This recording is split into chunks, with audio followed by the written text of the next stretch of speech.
Welcome, ladies and gentlemen, to another episode of the Rugby Scoop podcast. I'm joined today by Jade Craig, all the way in Bloemfontein, and obviously Hugh under the Pirates Rugby pod. He's back from holiday. Hugh, you were in France last week, and how was your time off? I was in Spain, thanks, Scoop, and yeah, it was great. Enjoyed it. Spain. Oh, you were in Spain. Oh, nice. How long were you there for? Just a week. Nice. I hope the weather was good over that side. Jade, all the way in Bloem. Hoe gaan dit? Yeah. Going well. Just the internet issues in South Africa has been a nightmare this weekend, you know. For some reason, some of the games we couldn't stream, and some games were available, and obviously us that use DSTV stream, a few games that wasn't available, like yesterday the Ireland and Scotland game, and England and France game. For some reason we couldn't get connectivity, and you had to revert back to, you know, those black market streams. Black market, he calls it. Yeah, anyway.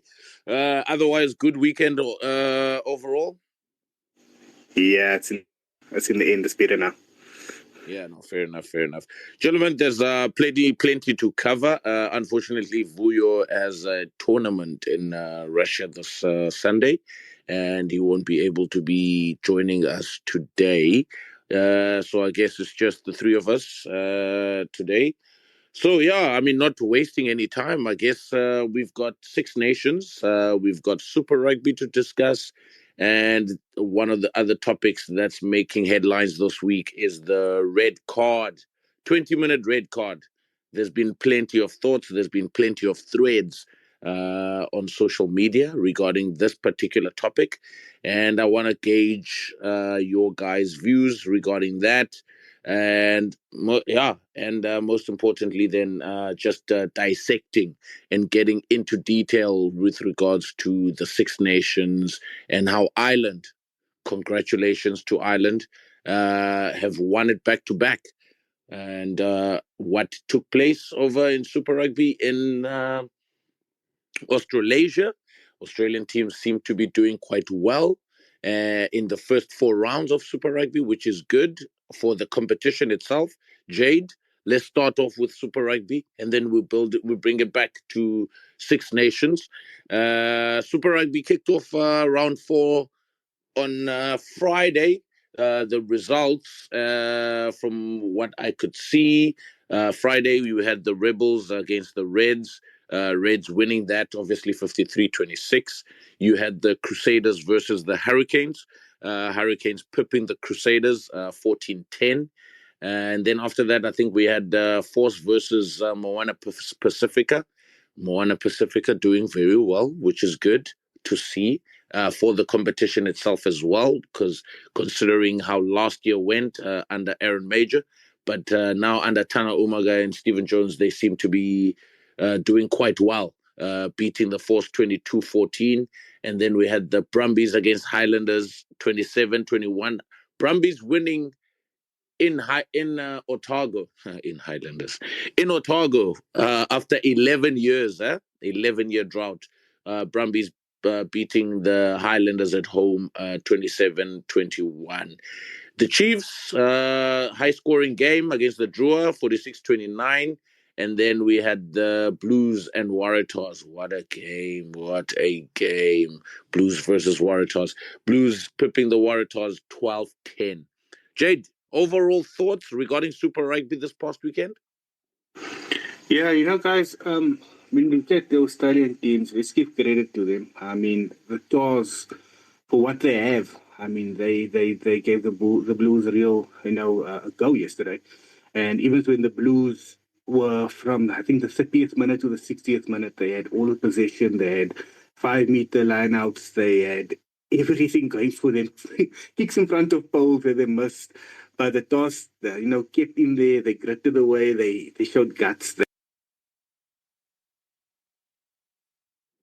Oh, it looks like the connectivity in South Africa is still giving Jade problems.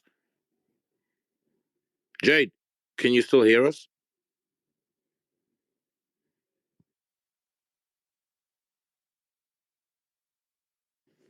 No, I think we've lost Jade there, basically.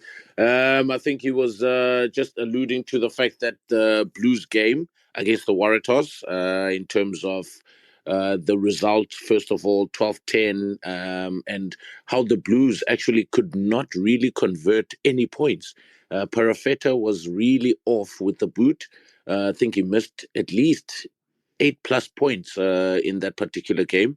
They were camping, literally camping in the Waratahs half for pretty much majority of that particular game. The Drua versus Chiefs high scoring game. I think the Chiefs were quite dominant in that game as well. I think the main highlight for me this past weekend was the Highlanders Brumbies game and the Crusaders versus Hurricanes game. Brumbies winning after 11 years, which was a very good result for them. Looking at Australian teams performing in Super Rugby, this makes the competition quite competitive. It makes it worthwhile to also watch. I mean, looking at the numbers in the stadium, people are literally starting to come and watch. And more importantly, a stronger Australia, as strong as the Australian teams are, it makes it a much better competition going forward. I mean, previously we really knew. I mean, you could really call the results before the games even kicked off, and now at least you get some time to actually watch some proper footy in that regard. Hugh, have you caught any games this past weekend in terms of Super Rugby? The main one that I caught was the Force against Moana. I caught the end of Chiefs. I think I caught the entire second half of Chiefs versus Drua. The Chiefs look really good, man, really good. Damien Kenzie's doing his thing, but the carrying and the agility and the ability to beat defenders of the Chiefs is what really impresses me the most, and just the confidence. They seem really settled. They believe in themselves. They believe in each other. The Drua, I think Fijians must see distance differently from me, because I'm looking at it thinking, well, you're 20 meters out, lads, so don't tap and go.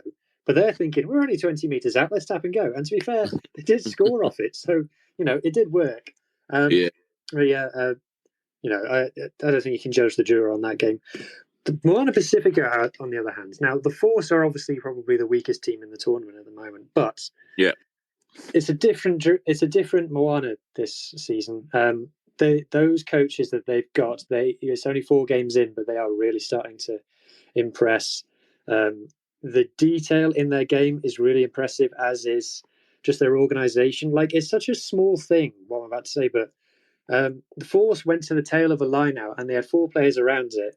This was in the second half. The Moana player just came round, tackled the man, and sacked it immediately, and none of his teammates came in to help. That speaks to me of a team that knows their roles, knows the laws of the game, and trusts each other. And they just look super, super organised. Guy, I might need help pronouncing his second name. Kieran Tamuafalau. Yeah. He's going to be a hell of a player. 20 years old. He looks like every inch a modern Test match winger. Can't wait to see more of him. And Leila Fano pulling the strings as well. We're not expecting huge things from Moana this year, but if it turns out that you only need 5 wins to get into the playoffs, potentially, they could be in the conversation going into the last weekend. Potentially, it's so tough for them because of the they don't really have a home stadium. But yeah, it just really, you can tell they're well coached. There's 4 games in, you can tell that those coaches are working. Yeah, 100%, 100%. We seem to have Jade back in the mix. Data, quite a problem, Jade, over there? Yeah. I can hear you. Yeah, I just picked up what you said. You know what? I think the cables is not just 100% in South Africa. I think it's a little bit of a problem. But I heard what you said in terms of the Moana Pacifica, and I agree with him. And especially the point that he made regarding 5 wins. Now, that's the concern when it comes to the Crusaders. If they can get 5 wins and they in 8th, would the top team really want to play them in the quarterfinals? So that's for me the concern. That's why I don't think the Crusaders are panicking at the moment. Although they had a horrid start and they had a really, really bad start. I think it was Planet Rugby or somebody posted a tweet the other day, and they showed all of the players that's injured from the final or missing from last year's final from the Crusaders. And it's only Dallas McLeod, Havili was injured. It's only Dallas McLeod. It's 2 or 3 players that's in this team currently from that final last year. It's actually ridiculous, and I really feel for the Crusaders. But then again, if you won the competition so many times, I don't really feel bad for you when you start to lose. So I think in terms of Super this weekend, for me, Scoop, I don't know what you think, and I really want to hear your thoughts because you're a big fan of Leskies and the interplay between the Reds, especially Fraser McRae and Harry Wilson and Uru, that pack. For me, they are really a joy to watch at the moment. The skill level is up there. I mean, there's the interplay, the short game, the offloads, the cross kicks. I really enjoy watching this Reds team play the Leskies. And where's it been? I mean, where did this come from? I mean, under Brad Thorne, that wasn't there. And all of a sudden, it's the same guys. Ante Paisami, all of those guys are there. And these guys are just clicking. I mean, I would say skilled, a champagne rugby they're playing, basically. No, fair enough. I think for me, what I've currently noticed is that they presenting different pictures for opposition. So by that I mean they're not really playing the same template each and every facet of the game. So if there's a line out inside their own 22, they'll present a different picture on attack in terms of involving their wingers into their play. And also, like you mentioned, their short game is very impressive as well because they do a lot of tip passes. So they'll play phase 1, phase 2, and then after the second phase, they'll have a few tip passes where a forward will carry and make a short pass onto the guy that's next to them in order for them to gain that extra yard. Because the guy who's next to them, if you passing literally draw and pass, but to a guy who's literally a meter away from you, he literally gains that extra meter in terms of gaining yardage in the game. So those things make small difference, but to a lot of people, they might not be aware of those particular moments in the game where teams gain advantage and you put the defending side under immense pressure because they need to fold, they need to move back quick enough, they need to be in last man's feet quick enough as well. Because if you look at that game against the Reds, that first half, they literally obliterated the Reds. The Rebels. The Rebels were literally nowhere for that first 40 minutes, to be honest. And I mean, I think at halftime it was like 31-7 or 28-7 or something like that. But the scoreline was too much for the Rebels to actually fight back in that particular game because the forwards are also working and grafting quite a lot in Les Keese's game. If you look at a guy like the 8th man with the Reds, he's been there and thereabout for the past 2 seasons under Brad Thorne, but now he seems to literally start enjoying a bit of his rugby, start making a lot more carries. His work rate also without the ball is quite impressive as well because you don't want to just watch guys carrying the ball the whole time. You also want to watch them and see what they're doing without the ball. And in terms of Les Keys, I mean, for me, I really think they're doing really well under him, the Reds, and I mean, let's hope they continue with this. But the one thing I have, Jade, against the Reds is that there's always a Brumbies team waiting for them when they're always performing quite well. Yeah, it's true. It's true. It's 100% what you're saying. And also, the Brumbies in Canberra, they just know how. Like I said, like you saw the Brumbies against the Islanders the weekend. There was a time where they were blown away in the game, where we thought, okay, the Islanders would get away from them. And they just snuck in there. They kept there. And, that last 15 minutes, that's where you saw, wow, this is actually international players using their experience here. Because the penalty that Slipper got at scrum time, where Noah Leolesio got the penalty to take the lead in front of Paul's at scrum, that's dark arts, painting another picture for the referee where you think, okay, Slipper's at fault, it's scrum time, but the way he used his experience, he milked the penalty, and then also they did it again, where they piggybacked to the penalty, got a line out, when they scored in the corner, it killed off the game. So that's the dark arts I see with the Brumbies. But the Brumbies team is, their line out is not functioning, Scoop. The Islanders made line out times very, very, bad for them in terms of the locks that they do have. Neville, Darcy Swain, and Frost are all Wallaby locks. And we all I always rate a Wallaby lock when it comes to line out time. But they're struggling at line out time. So the Reds might target that when they do play them. But that's also later in the competition. But in terms of, guys knowing what to do in the championship rounds, the Brumbies are full with those players. And that's where they always had the advantage over the Australian teams. The Australian teams would keep close to them, but the last 20, the Brumbies, would get away from them and they would put on the score. And sometimes they'll get 5 points from the game, regardless of the score at halftime. So, yeah, I also think that will be the big test for Keys. But I think this Reds team has something, up the sleeve. Let's see. Let's see in 3 or 4 weeks' time, once they tour New Zealand, once they play away. Let's see how they go. But I'm really impressed so far with it. No, fair enough. It's also good to see Darcy Swain coming back as well. I think he hasn't been around since that red card. He got injured. He got injured, yeah. He fell out of favour. I think he got the bad boy tag in Australia as well. For what happened to Quinto Paya. For me, I don't think rugby players really go out there and have intention to really injure a guy and cause a guy to be out for a year. So I really don't think that's not rugby. Yeah. So I don't think so. I really don't think it was intent. But for him to pick himself back up, he is a good player. I think he can offer somewhat a lot to the Brumbies, and I think there's still a few Wallaby caps left in him. No, 100%. Jade, before you go, I just want to read Scrumming Flower's comment. He says that Jade's Wi-Fi is as inconsistent as Perifeta's kicking. Scrumming Flower was a Blue supporter as well, so he felt my pain. But Perifeta needed the bucket yesterday. The Emery, remember that old advert that they had on TV with the cricket? But I could understand yesterday because they had Plummer, and they had Zon Sullivan, who are capable goal kickers. Why not just take the tee from the guy and just kick? You understand? Because he was. Perifeta had a shocker yesterday, and we hyped him up as being the second choice flower in New Zealand in DMAC, but I'm not sure because. Scoop, if we just quickly touch on this, and I thought about it the weekend, and looking at that Canes game against the Crusaders quickly. Yeah. And if you look at that Canes pack, and you would also, you watched a lot of rugby during that time.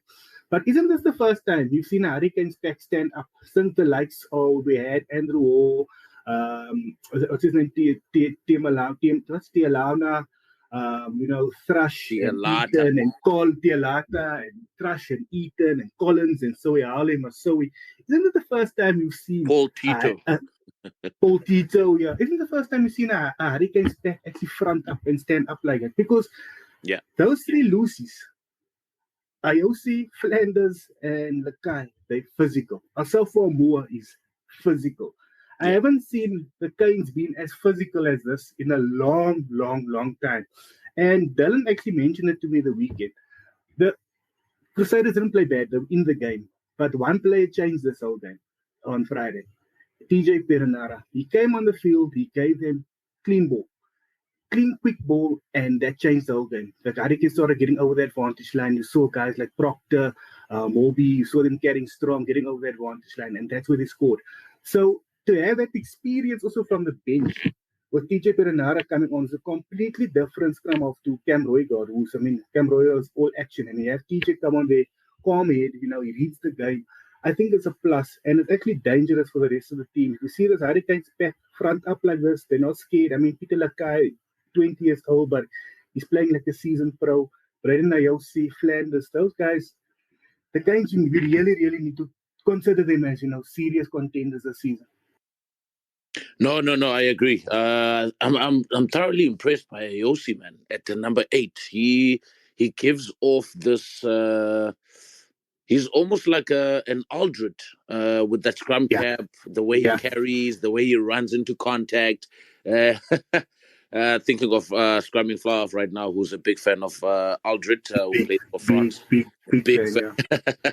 But Ayosi has impressed me thoroughly in this competition so far, and obviously the pack of the Hurricanes. I mean, under Laidlaw, I didn't think he was a forwards orientated type of coach, but I'm starting to see a lot of confrontation from the New Zealand sides this season in terms of trying to focus more on their forward pack dominance, on their physicality. A lot of players have also picked up a few kilos. I can see it's quite notable as well.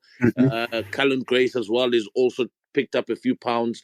If you look at who's this guy now at the Chiefs, the captain, who also played Jacobson. Luke Jacobson. Luke Jacobson. If you look at the back rowers in New Zealand currently, there's a few guys that are putting up their hands because I mean at the end of the day, Adi Savia is away in Japan, and there's some players that really want to make it into the All Black side as well. It's going to be really interesting at who Razor picks going forward. But I mean, yeah, at the moment the 8s are standing up, the 6 and 7s. The back rowers are really standing up and putting their hands. They're getting dirty. I mean, you look at the guy who's playing for the Blues as well. Freak, I don't know why names are really... Hoskins. Yeah, Hoskins Tutu. For me, I wasn't looking at what he was doing on the carry. I was looking at what he was doing without the ball. And the tackles he was getting involved in, the breakdowns he was getting involved in, the trying to counter-ruck. Those little things make a difference going forward for the New Zealanders as well. Because, I mean, I think this goes back to what Razor had the meeting with the All Blacks before, or all the All Black players before kickoff of Super Rugby.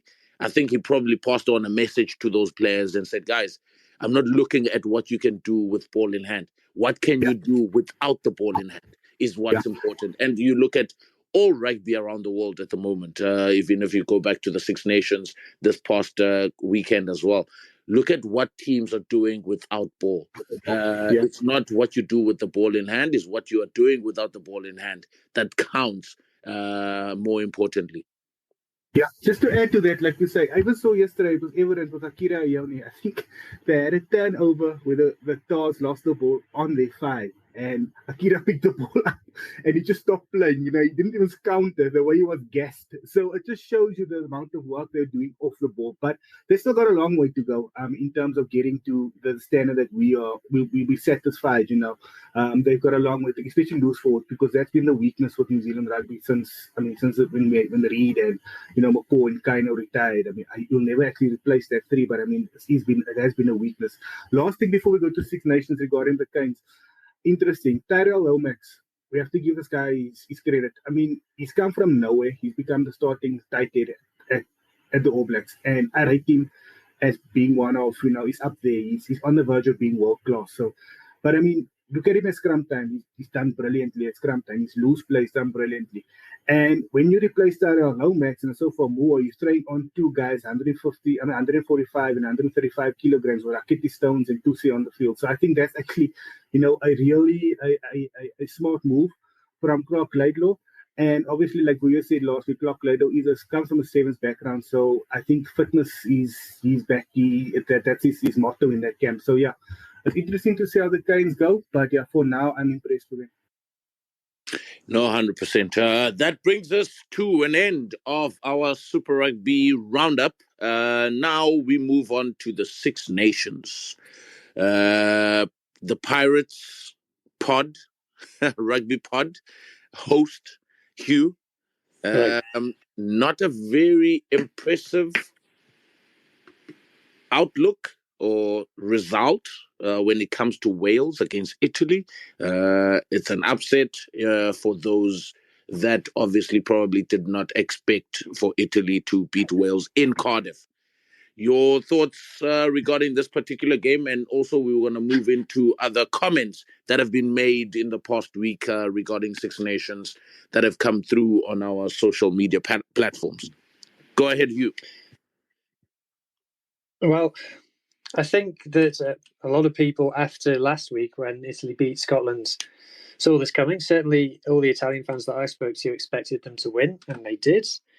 What's concerning for Wales, well, lots of things are concerning for Wales, but I think one of the main things is that historically under Gatland, we always get better as we go forward in tournaments, and he gets more time with the players. In this tournament, we got worse. That was a very, very, very poor performance from Wales, and it's a cliche, but there was absolutely no good go forward in the pack whatsoever. So I counted it up on Rugby Pass earlier, which is not always 100% reliable, but it looks like the starting pack got 69 carries for 60 meters against Italy, which is just like, it's no go forward at all. And I didn't even check the backs, but I'm sure the backs was terrible. So you've got a young guy playing 10 in Sam Costello, who's just getting this back foot ball all the time, and he's getting it, and it's like his team are going, okay, Sam, sort us out. Then we're going nowhere, so fix it. And there's only so much he can do. It's just so. This is the first time really I'm looking at Gatland and saying, no, you need to change, Warren. You need to change your tactics, especially on attack. The Warren ball doesn't work anymore. It's time to change, and you also need to change your selections. You need to adopt the 6-2, because we're getting absolutely destroyed in the last few minutes of games where our players are just gassed, and these other teams are playing 6-2 against us, and they're so much fresher, and they can just negate everything that we're doing. It's time to change the centres. We've got to change the centres because the legendary George North has stepped away. But Tompkins, I think, his senior international career could well be over. Yeah, it's just really disappointing. A tournament low in terms of performance, and 0 wins from 5. 5, 6, 7, 8 years ago, we were putting 80 points on Italy in Cardiff, and now look, they've won their last 2 visits, and arguably should have won last year as well. It's tough times. I can't really blame too many of the players. Some of the players did play poorly, but I think it's the coaching now. There is no detail in our attack. We're so easy to read. It's unbelievable. But from an Italian point of view, this is, I think, clearly the best Italian team there has ever been. Considering where they were in the World Cup, it's a remarkable turnaround. Just to give you an example, in the last World Cup game, Stephen Varney kicked once in the whole game. In the game against Wales, he kicked 12 times. So that's just a complete different mindset that they're bringing to the game, which is more a proper mindset that most rugby teams have. So it's just kind of crazy what they were doing under Kieran Crowley, to be honest. But yeah, incredible players as well in Italy. They've got the cohesion and the confidence from a Benetton team that is going well, making up the bulk of the side.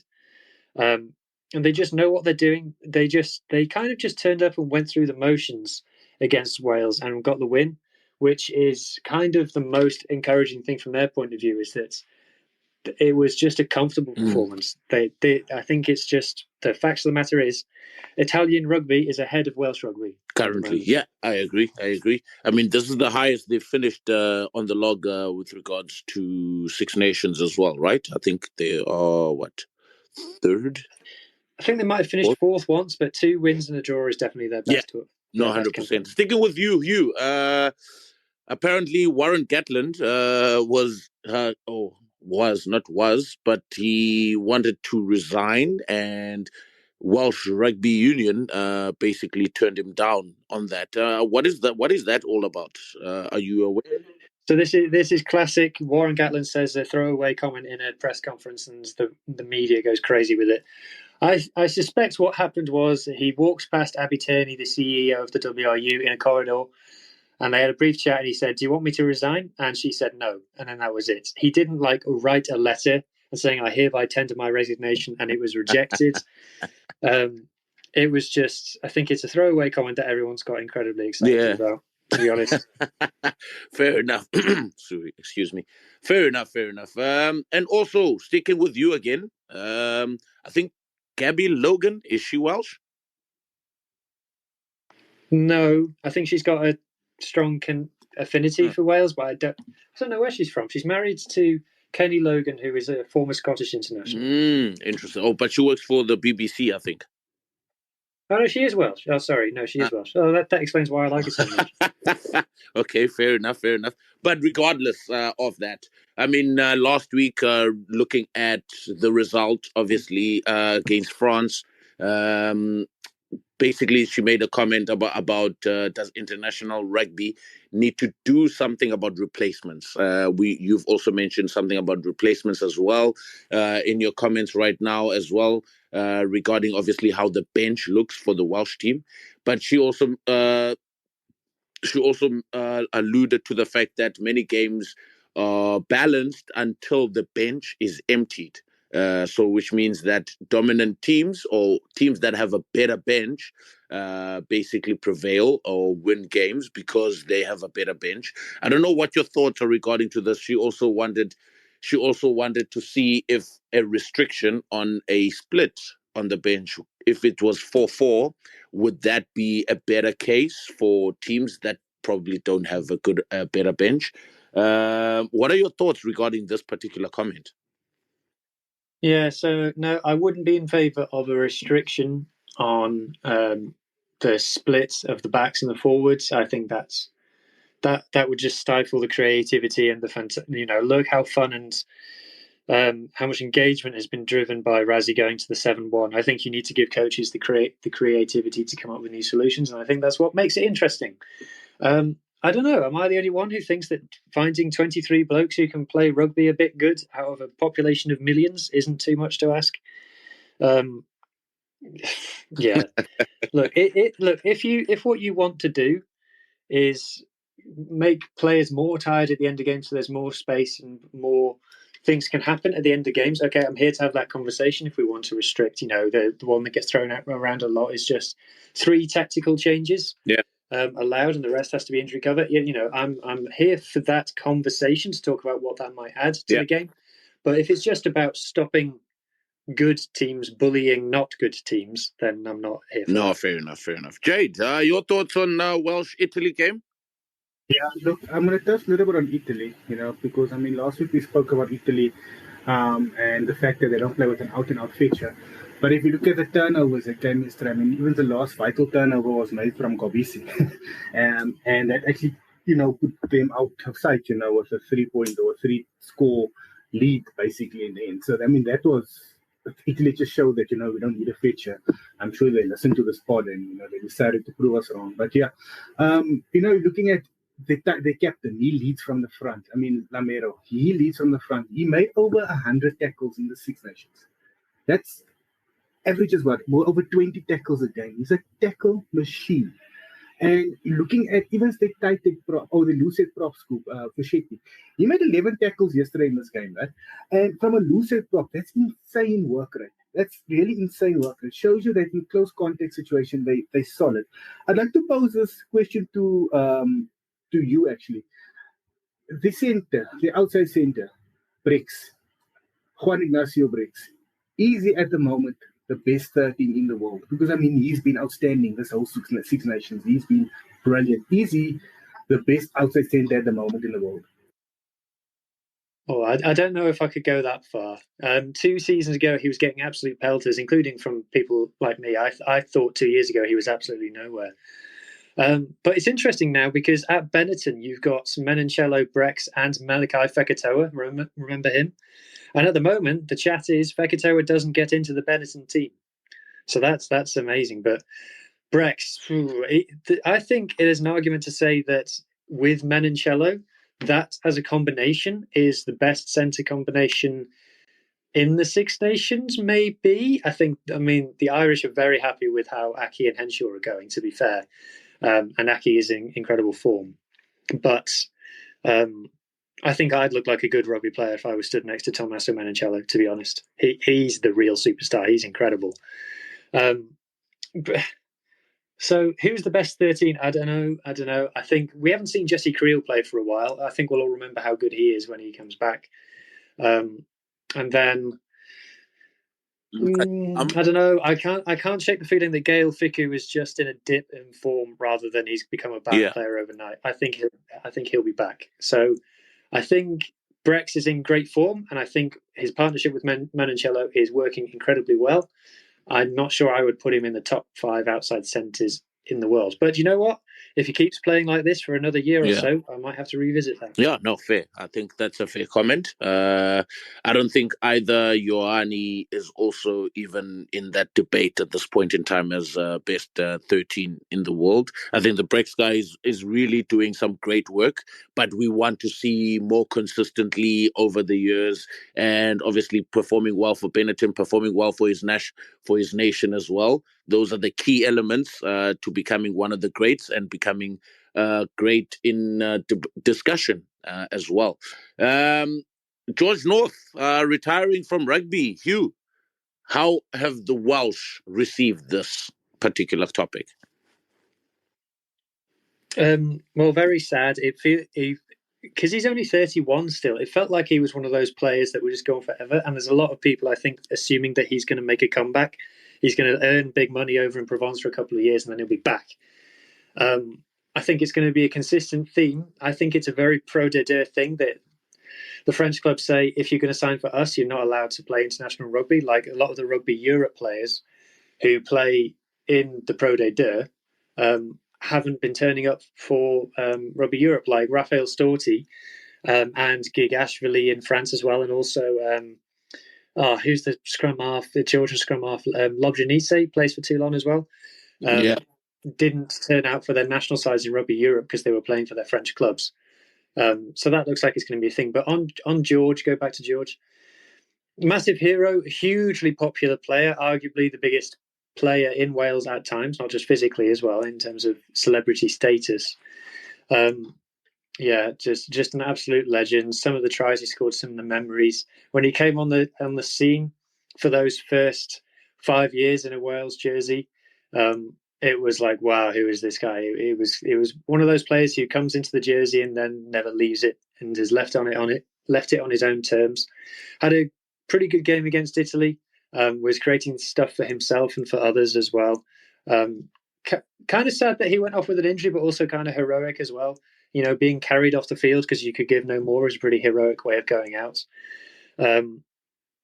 So just it kind of is the end of a chapter. It's the closing of a book for Welsh rugby, and with that, the golden age of the golden generation in Wales is over. There's none left now. So it's sad. So, and it, going through it, because I made a highlights video for the Rap YouTube channel, and you go through it, and in watching these George North highlights, you see all the highlights of all of that team, and you think, God, that was a hell of a team, and we had some great players. Like John Fox Davis, for a decade, was the best 13 in the world, and I'll have no debate on that. Absolutely unreal. So it makes you melancholic, which is a very Welsh word. Melancholic for just 10 years ago. No, fair enough. 100% there. Moving on to the other games, Ireland obviously pipping Wales. Not Wales, Scotland in that game. I mean, for me, to be honest, guys, that game was quite scrappy. Oh, my word. The amount of errors inside opposition 22, incredible. I mean, it felt like the Hurricanes versus Crusaders game. And this was international. Jade, your thoughts on Ireland versus Scotland? Yeah, look, Ireland didn't have it all their own way. I think Ireland, if they wouldn't be too happy with their performance, over the weekend and also against England. So their last two performances haven't been that great. Even though how they hype up the Six Nations win, and just watch school posters as a snippet, and then the Irish, attack us as well. But okay, but I think they really struggled, this last 2 weeks to get that continuity. I think once you read Ireland's short game and you force them, to to avoid the tap-on, to avoid your furlongs, and your Sheehan's, coming short, your Tennis Burn coming short. And once you stop that and you force Crowley and the team to look at something else, then you stop them. You stopped one facet of their play. I mean, even look at the way Scotland scrambled yesterday. Okay, Scotland made over 200 tackles in that game compared to what Ireland. I didn't think Ireland made half of those tackles, but they still scrambled, and they frustrated Ireland. I mean, we've always said on this podcast how critical Ireland has been when it comes to 5-meter lineouts. I mean, they always averaged at 95, 90%, execution with a maul or with a set play or a move. Yesterday they struggled. It was for long that they struggled. Even in the first 20 minutes of the second half, they had something like 80% possession in territory, and they still struggled. So for me, they couldn't penetrate or they couldn't get over the line. And I mean, Furlong was held up. Henshaw came short. Furlong lost the ball on the line. They did come close, but I mean, that frustrated Ireland. And I think that's something they need to get out of the game when they are frustrated, like against England, like against New Zealand in the quarterfinal, when it's not going according to plan. They need to learn to relax, take their time, be patient. Like yesterday, maybe that result will be good for them in terms of their patience, and just let's go back, let's try something else, let's reset, let's regroup, let's take the 3, let's get points on the board instead of going for the touch the whole time. Let's look at scoreboard pressure, stuff like that. Because for me, it also feels like Ireland everything is set in play and has to go smooth. According to plan, and then if it doesn't go according to plan, if they don't have their fast start, if their short game doesn't work, then they tend to buckle under pressure. But they won the game yesterday. They won the Six Nations. They deserve champions. Like you said, it was a messy game. I watched it today. I mean, the try Ireland scored the first try, the overthrow from Scotland. It's really, really, really frustrating. For the Scottish coach and the coaching staff to consider a try like that. But Scotland, I think Scotland, if you look at their campaign, and I think, I would like to hear you and your opinion on this as well. I think this is their ceiling. I don't think they'll be Six Nation champions. I don't think they'll be a top four team in the world. I think with this squad and the current players they have, this is their ceiling. Fifth, having the upset yell there, maybe beating England yell there, winning the odd game against Ireland. But I think this is their ceiling. I think they are 2 or 3 forwards short, world-class forwards short of competing and the top 4. But I think in terms of Scotland, I think this is their ceiling. Yeah. I mean, that's a good point that you raised there, because I think from my perspective, from what I saw yesterday, I mean, on attack, they are a bit short in terms of presenting different pictures for opposition, in terms of just being creative, because I think they expect a lot from their backs to literally break lines every time they have the ball, but they don't actually break any lines regarding that. I mean, the try from who's the center now that played for the Stormers? Hugh Jones. Hugh Jones. I thought I had the wrong name in my head. Yeah, Hugh Jones. I mean, yeah, that just came from like really poor tackling technique from Ireland. I mean, it should not be a try by any means at this level, to be honest. But nonetheless, he did score a very good try. And then obviously James Lowe really didn't try to make any effort one-on-one, just went down on his knees to basically, let Hugh Jones go and score freely.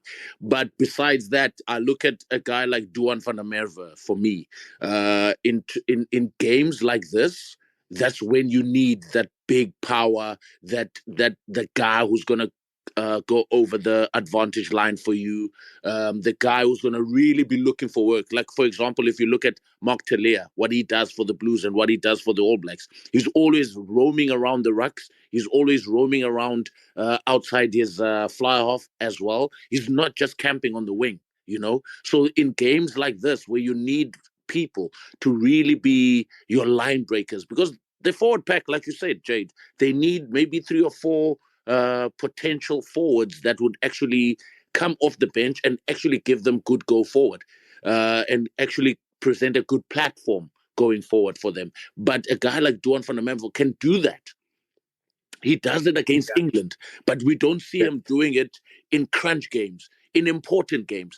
And also, I mean, I think as you said, as you say, like this could be a ceiling for Scotland, for Scottish footy. But at the same time, I think maybe Gregor Townsend has been there for too long. Maybe there's no, I don't know. Maybe they need someone fresh with fresh ideas, fresh philosophy. Because they had Vern Cotter for a while, and Vern Cotter presented this template for Gregor Townsend. Now they've been using it for the past 4 to 5 years. It's getting a bit stale. It's getting a bit stagnant. They need something fresh. They need something new. They need fresh ideas going forward as a Scottish side, I think. I think they need Franco Smith in there. I think Franco Smith comes in there after the work he does with Glasgow. I think he will be perfect for that team. And he's also, he's awesome as a coach. I mean, look what he done. I know the work he done at the Shimlers. I mean, he brought them from nowhere with a bunch of under 21 into winning and walking the Varsity Cup. I mean, and then winning Picker and Marties by 60 points. I mean, that's been unheard of. And then the next year, he took that same team to the Currie Cup and walked the Currie Cup as well. So I think he's really a special coach, and I think he's somebody they can bring in there as a head coach if they can let go of Townsend, and I think that would be perfect for them. And like you say, they're 2 or 3 players short, 2 or 3 forwards short, so maybe they're 2 or 3 South Africans short, and they'll be fine. Oh, the fires, eh? The strays Scottish are catching. Hugh, your thoughts on Ireland versus Scotland? So I was on a podcast earlier about this, and I kind of put forward the idea. So Ireland had that massive game first up against France, and it was a huge performance, and it was a huge shock win. Well, maybe not a shock win, but a shock scoreline, just how they dominated France in that game. And I think from that moment on, everyone knew that the title was going to Ireland, and it was a chance historic back-to-back Grand Slam, which had never been done before. And I think for the rest of the tournament, Ireland were just going through the motions. To what Jade said about everything has to go smooth for them, you have to remember that a lot of these Irish players, particularly the Leinster ones, can probably count the number of professional games they've lost on their fingers. So it's just easy for them, and it always has been. So they go through the motions. They went through the motions very much against Scotland, I think. Certainly against Wales, probably against Italy as well. Knowing they were going to win, and so they didn't have to emotionally get to that peak. Now, they came unstuck against England, who very much were emotionally at that peak for that one game. So, yeah, I just wonder whether Ireland, they knew it was in the bag, and so they only performed to like a 7.5 out of 10 because that's all that was needed. And I think that their players are excellent, and I think Ireland 7.5 out of 10 being better than pretty much everyone else in the Six Nations shows how good they are. But I think when people are talking about were they not that great in the last few games, I think it's because complacency is a bit too strong a word, but I think it's because they knew they were going to win it and they knew they were the better team, and so they just didn't have that edge, which is commendable to them, like I say, because it shows just how far ahead of the rest that they are. But I think that kind of explains it, especially once the Grand Slam was gone against England. Yep. They just knew that Scotland haven't won in Ireland for however many decades now. They just knew that they just basically had to turn up to beat Scotland, and that's probably why it wasn't the perfect performance. No, fair enough. But do you think after England's game, the Irish are getting stagnant in their approach? I mean, they've been presenting the same picture now for the past 3 to 4 years, or 5 years, 6 years actually, and teams are getting used to the fact that we know they're going to play a short game in terms of their passing. We know they're going to have a few screens. Now teams are getting used to their style of play, and teams are understanding how Ireland is going to play from either set piece or third or fourth ruck. We understand how many screens they're going to do. We understand how their short passing game is going to work, and the people are able to read now their style of play. I think it's been no secret how Ireland play for a long time. It's about stopping it. It's a bit like getting in the ring with Anthony Joshua, knowing he's going to punch you in the face. Knowing that it's going to happen doesn't make it not happen. I think maybe it's about... Maybe people do know what's going to come, but it's about stopping them. And I think probably South Africa and sometimes England are going to be the only ones to stop them, because the one thing that, you know, Ireland's game is all about, their pack is all about detail and agility and speed of play rather than size. And we've seen, even with like Leinster in Europe against the likes of La Rochelle, their Achilles heel can be size of opposition, which is what makes you think that, you know, some of the better teams around the world can step to them and take them on and stand up to this just barrage of physicality. Like the number of carries that Ireland make, like when you go through the stats of Ireland's pack, every game, it's ridiculous, and their centres as well add to that as well. They're just completely relentless. It's like non-stop. It's like the mouth of a shark where it's got rows and rows of teeth and it just keeps coming and coming and coming. So I think it's not panic stations for Ireland until they stop winning, which they're not looking like doing anytime soon. And Pom has retired? Not confirmed, but that's the story. Fair enough. All right, moving on to the English and the French. No love lost between those two countries. I literally thought England had it at the end with that 31-30 scoreline. It's a pity that Ben Earls had to be penalised at the last minute of that game. I thought Angus Gardner was okay with it. I think he probably heard someone from either the TMO or from one of his ARs probably say no arms in that tackle, because there was that phase and then there was a second phase. He didn't play advantage, and then I think after the third phase, he might have played advantage for that particular tackle from Bernals. But anyway, it doesn't really matter anymore. France did eventually beat England.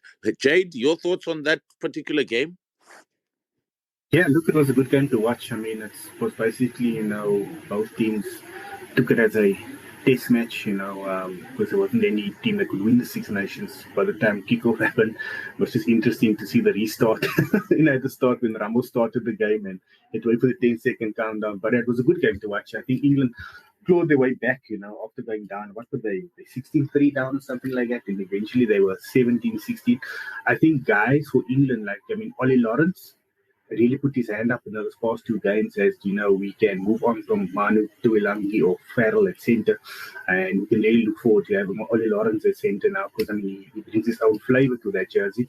And also Ben Earls had a good game again as usual, but the back three, I know they the fullback, is it Furbank? He went off early and Smith came on. But Freeman and the other winger, they didn't play yesterday, Waboso. They also show that they have something to move on with, It'll be interesting to see how England does in New Zealand, in June, July. I think they'll be competitive. But yeah, it was a very, very good game to watch. I'm glad, that we had a call made at the end of the game like that, because, there's a lot of times where referees, miss calls, at the end of the games, or scared to make big calls that can affect the game, where there's a penalty in front of the poles or so. But for France, Fico had a better game. They scrum off and the fullback, I think it's Ballet, he's so looking good at 15. I think Ramos, they really have to think about what they're going to do once Ntamak is back in. Are they going to start Ramos at 15 or they're going to keep this guy there? I really think the French, they had a typical French Six Nations season. It will be interesting to see what they do, because I'm not really too concerned with them in the internationals in June, because I know they're going to send an experimental team there. But their home internationals at the end of the year, interesting to see how they pick up from the Itaute, so the coach, because during the French, they might just sack him and get somebody else. But it was a good game to watch. It was the game of the Six Nations. I think really, if you're looking at guys that stood out yesterday for me, obviously your Ben Earls, your Pinot made meters again. He looked busy, he looked for work, like you said, the difference between the dummy and Pinot and the one from the Meer. But Pinot looks for work. He's always involved in the game. We do wants the game to come to him, basically. So I really I enjoyed the game when I watched it this morning, because I didn't watch it last night for internet reasons. But yeah, like I said, French is really a team on and off. they're getting back to those ways again. Yeah, Hugh. Yeah, great game. I loved the try that France scored in the first half. It was a bit like, I don't know if anybody caught the under-20s match between France and England on the Friday night. That was an unbelievable match. And it was quite mental. French had definitely broken glass and deployed Jouet in this one. It was exciting. It showed, I think, England's identity. You had poor old George Ford in the middle trying to hold everything together.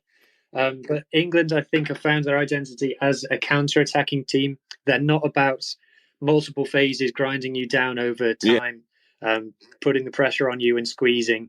They're about taking their opportunities, catching you on the turnover, in transition, set plays, set moves off lineouts, hitting you hard and hitting you quickly, and then going back to defending. That's what they're all about. France, a far from perfect performance, you'd have to say, but got there in the end. Yeah. Ramos, all the players playing out of position, a lot of new players, no cohesion in that back line whatsoever. But they got the job done in the end. I thought Angus Gardner had a great game. I thought he was very good all the way through. But yeah, so just an exciting and fitting way to finish the Six Nations, and England's third in the World Cup and third in the Six Nations, so you can't knock their consistency. Fair enough. I think Ndab Zinto would like to share some comments. Go ahead, bro. I think the network on the internet in South Africa is giving us problems. Hi, hello? Yes, we can hear you. Go ahead. Hi, Scoop. How's it going? Jade, how's it, Dylan? Big fan of the pod. I think I just have one question concerning the last play, France versus England. Danny Kerr, box kick to the opposition. I'm just trying to get my head around that play. And how do you guys what do you guys think about that play? And did it cost England the game, yes or no? Because I've seen that play before. And this was the one time I've seen it not work out. I think I've seen Jesse Kriel, World Cup final, box kick back to the opposition, but I think we're in our own 22. And then I've seen Faf de Klerk, the France game in the quarterfinal, box kick back to the opposition.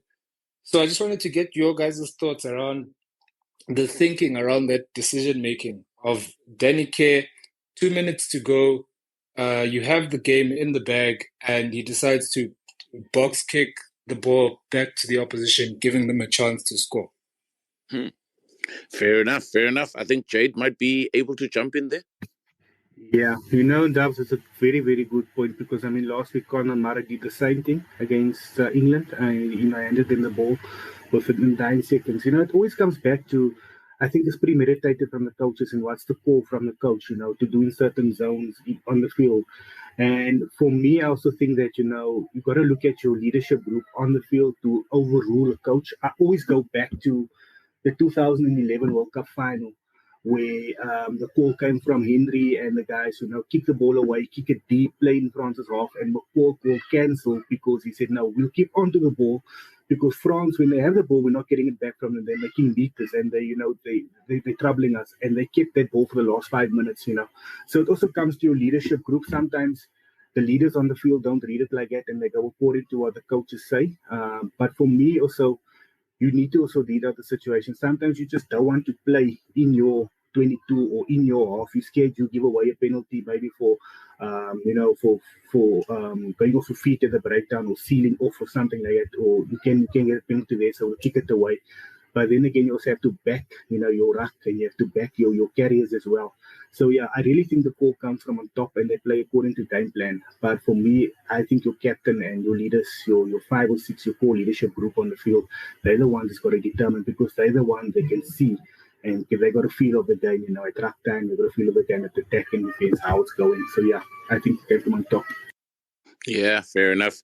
I think also Ireland basically did the same thing, or not did the same thing, but they literally played the game out in the last 2 minutes by just playing their phases and their rucks and to actually kill the game and not give the ball possession to Scotland for those last 2 minutes.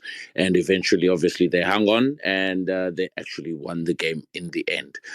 Gentlemen, moving on to a hot topic this current week is the red card issue. Excuse me. Jade, 20-minute red cards.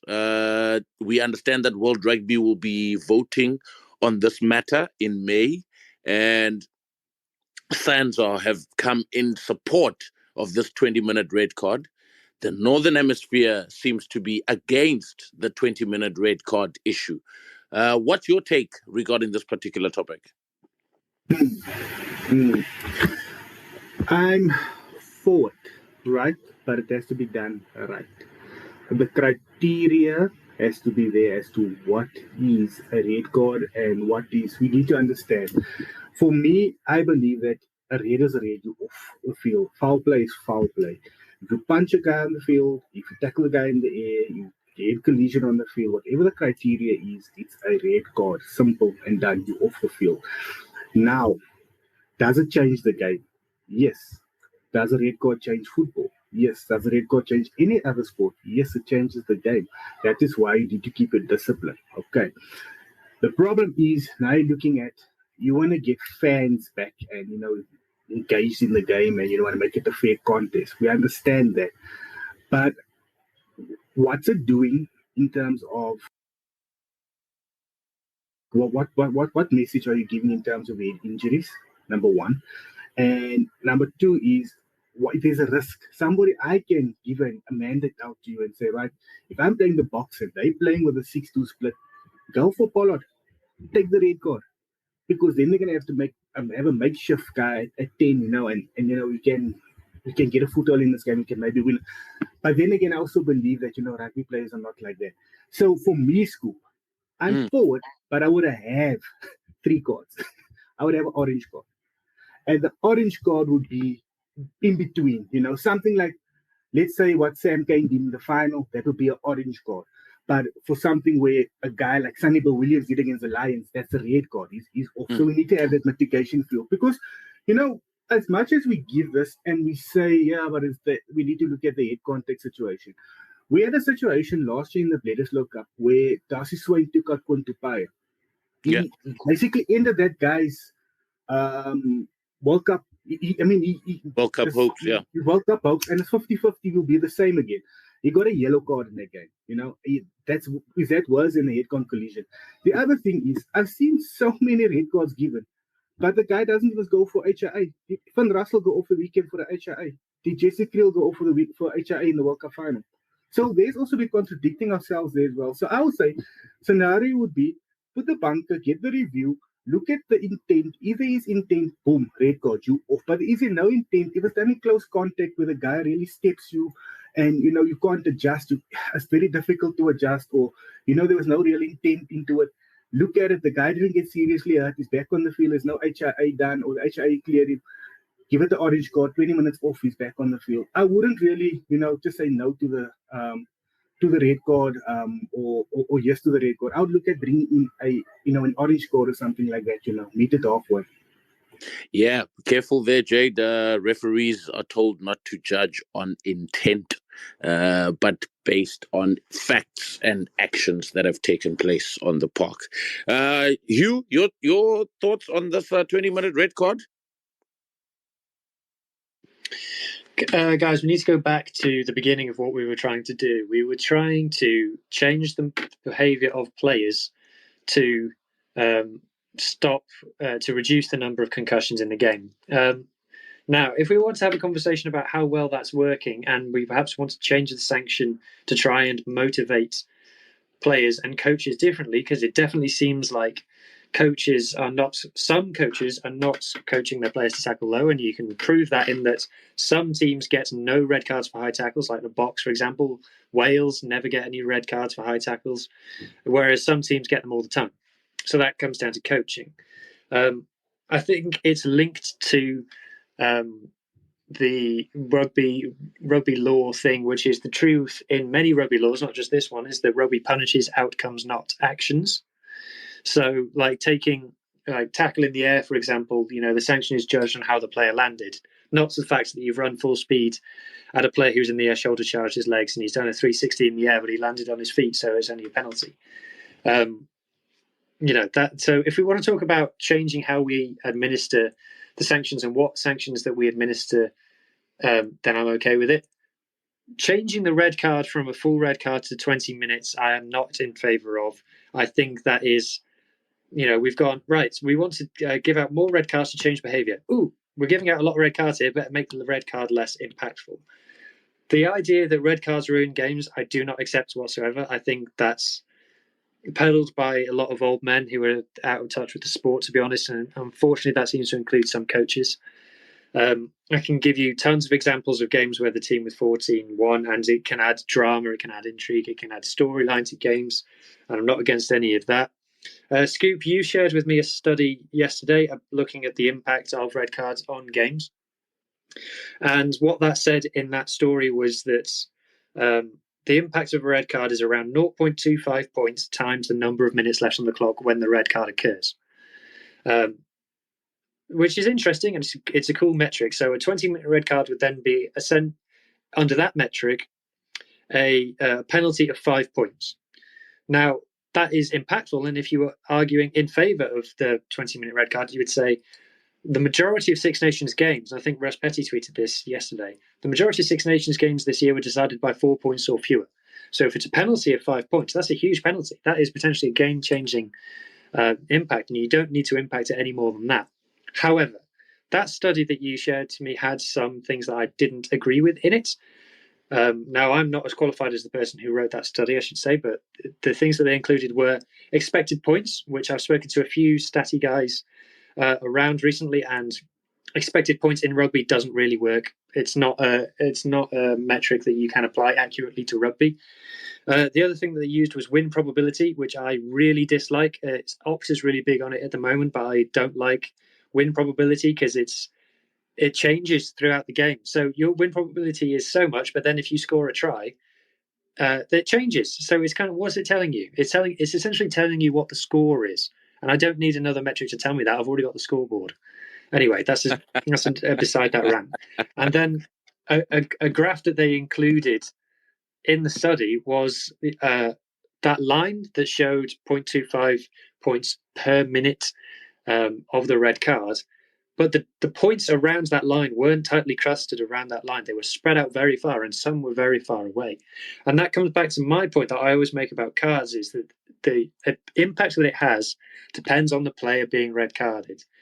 If you have a red card to a back rower, which we've seen many times, I can give you tons of examples, is less impactful, as far as I can see, than a red card to, say, a centre, which is massively impactful. And, a 20... if we're saying 5 points in 20 minutes, that's one unconverted try. That's one action, one score. So if you do two actions, which is only one score more, that could be 14 points instead of just 5 points, but it's only one score more. So I don't really wed myself too much to that metric. Yeah. And you could say, well, what is it with a yellow card then? So with a yellow card, is it only 2.5 points average? Okay, is that what we're working to? So I don't know. I just don't. I feel like if you're going to say we're going to give a red card for this, stick to your guns, right? And then don't change the red card because you're scared of the backlash that you're getting. If you want to change the law, change the law. Don't change what the red card is. Interesting, very interesting, guys. I think for me, from my perspective, I think everyone is more focused on having bums on seats, because I think a lot of people or a lot of fans believe that obviously the red card is a red card. If you see a guy being shoulder charged, shoulder to head, or literally head on head contact, all these other factors, that's a red card, right? Obviously, there's mitigating factors that also involved within those particular space. There's also the bunker system that also gets to review certain cards. But at the end of the day, I think everyone else, the CEOs of either North or Southern Hemisphere, they're both looking at the bums on seats element, or how much of a negative it brings around the game. If a team gets a red card, you already, I mean, if my team, for example, a team that I support gets a red card, you already kind of given up on winning that game, because chances are very, very small that you actually will win a game with one man down, especially in today's rugby, right? If until your team gets a red card, you see, or you tend to understand the impact it has on the actual game itself, because most teams, I mean, 99% of the time, I haven't done any stats, guys, I'm just assuming that 99% of the time, that if your team gets a red card, 99% of the time, your team is not going to win that game. Doesn't matter how close the game will be, but at the end of the day, there's a small chance that you guys will win that game. Be it a captain of your team, be it a center in the team, be it a fly-off, be it a back rower, be it a prop, etc. It really does not matter which part of or which position that player plays, but there's a big negative around the fact that your team has really got zero chance of win, 0 point whatever percent chance of winning that particular game. But red cards should stay as red cards for me. I mean, with head contact, and we want to basically make sure players stay healthy, etc. We want to send a strong message around behavior on the field. You are accountable or responsible for those particular acts, tackle, and how you enter. I mean, if you look at who's this All Black prop on against the Hurricanes on Friday morning, Owen Franks. He also, I think, he got a yellow for his charge into the ruck. For me, I thought that was a red card. I mean, he literally hit the guy. He was upright, first of all. You really need to present a better picture. I'm sorry. Has the referee just given a yellow because the game was over anyway? It got reviewed to the bunker system. I think it got turned over to a radar. It got adjudicated as a radar. Yeah, for me, I think also the fact that we have to sometimes review certain things and leave it for the bunker, we're taking a lot of responsibility away from the actual officials. I mean, if I'm standing right in front of the ruck, for example, as an official, and I'm literally seeing what this guy is actually doing, you don't even need to review those things and send it to the bunker. It's boom, straight ahead. His shoulder against the head, out of here, red card, no discussion. Let's continue with the game. Boom. Right? That's what I think regarding this particular aspect. But yeah, thanks guys for sharing your views as well. Other news making headlines this week. Philip Snyman has been appointed as the head coach of the Blitzbokke. With immediate effect, Sandile Ngobo returns to the junior structures. We've seen rugby transfers. Koch is back to Ulster. Trevor Nyakane is coming to the Sharks. Jenkins is coming to the Sharks. So Sharks have made a lot of acquisitions this past 2 weeks or 3 weeks. Andre Esterhuizen is going to the Sharks, as I've mentioned. Jason Jenkins and Trevor Nyakane. Jordan Hendricks, Emmanuel Shituka is also going there. And I noticed that Hiron Andrews is going on loan to the Sale Sharks. Rohan Janssen van Rensburg has gone to Japan to join the Cannon Eagles. Leroux Roots is also going to the Sale Sharks as well. And then Werner Koch is also going to Ulster for this current transfer news regarding, obviously, people that have left the Sharks. Any final thoughts from you, Hugh, regarding this weekend? And anything that has made quite interesting for you this past week? No, nothing else. I'll just say that Rugby Europe finals are going on at the moment. I haven't caught the first 2 games. Belgium beat Poland in the 7th place playoff. Netherlands, I think, beat Germany in the 5th place playoff. I'm really looking forward to the semi-final and the final now, or 3rd place and final now, between Romania and Spain. I've got no idea who's going to win that. So looking forward to that. And then Georgia versus Portugal coming up at 8 o'clock UK time, 9 o'clock Rugby Europe time. So you can catch that on Rugby Europe TV, which is their website. It's completely for free. You just have to put your email address in. So I can really recommend watching. You know what? Mentioning this Rugby Europe Championship as well, I think Dutch team lost by 2 points against Spain. But the way it's structured, right? You have 4 teams in one group and 4 teams in another group. And I thought to myself, if the Dutch team was in the other group where Portugal was, I think they could have made the semifinals where Portugal and Romania were. Because I think with their performances this year versus last year, obviously they're growing in leaps and bounds currently, the Dutch team. They're doing very well, to be honest. Lynn Jones, I think he was part of the Ospreys, if I'm not mistaken. Yeah, Lynn Jones has been around for a long time. Was Ospreys, been Dragons? Yeah, 100%.